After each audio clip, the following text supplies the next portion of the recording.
Everyone produces garbage. Sweden is no different, but it's what they do with that waste that is a bit unusual.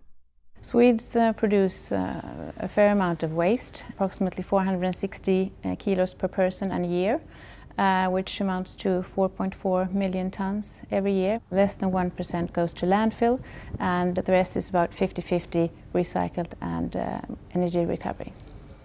With recycling and sorting of garbage a way of life, Sweden is able to convert much of its waste into energy. With its 32 incineration plants, Sweden is considered the world leader in the field of waste to energy, or energy recovery. In Helsingborg, in the south of Sweden, about 40% of households get their district heating from garbage incinerated at the brand new Filborna plant. The waste that we use here comes from two main sources, the households and industrial waste.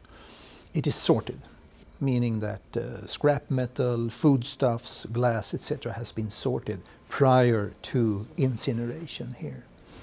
A good number to remember is that 3 tons of waste contains as much energy as 1 ton of fuel oil. So there's a lot of energy in waste.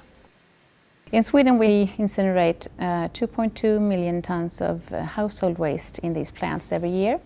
Despite the millions of tons of garbage produced by the Swedes, the plants have an overcapacity. This has led to an interesting business for Sweden, the importing of waste from other European countries. Waste today is a commodity in a different way than it has been. It's not only waste, it's a business. We import approximately 800,000 tons yearly. We sell a service. It's mainly Norway, the UK, Ireland, Italy. What we have here is imported English household waste.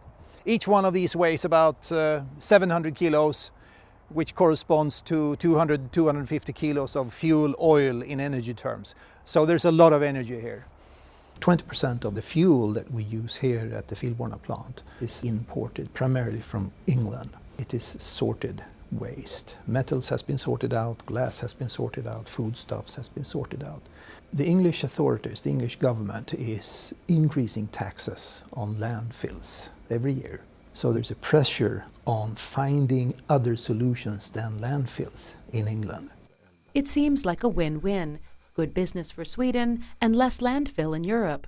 But it's not without controversy. What about the environmental impacts of waste to energy? Is this clean energy? Well, it depends on how you look at it. Compared to the alternative of landfill, this is a much better solution.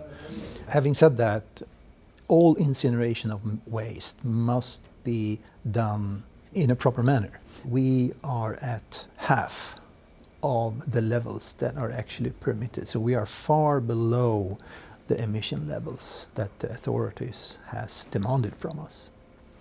In a European perspective, every year some 150 million tons are landfilled every year throughout Europe. So there are huge amounts of waste.